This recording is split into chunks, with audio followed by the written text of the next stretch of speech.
നമസ്കാരം. ലക്ഷ്മി കാണത്ത്. കേരളത്തിലെ നോമ്പ് കാലമായി കഴിഞ്ഞാൽ ഒരു പ്രത്യേക തരം വാർത്തകൾ ഇടം പിടിക്കും.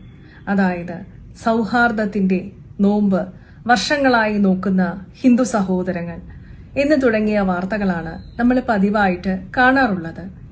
എന്റെ ഒരു സംശയമാണ്, എന്തുകൊണ്ടാണ് അരിഭക്ഷണം ഉപേക്ഷിച്ചിട്ടുള്ള മഹത്തായ ഏകാദശി നോമ്പ് നോൽക്കുന്ന അഹിന്ദുക്കളുടെ വാർത്തകൾ വരാത്തത്?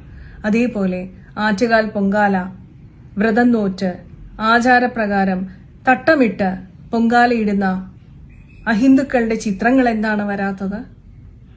അതുപോലെ വിഷുവിന് കണിയൊരുക്കി ആചാരപ്രകാരം കണി കാണുന്ന അഹിന്ദുക്കളുടെ വാർത്തകൾ എന്താണ് വരാത്തത്?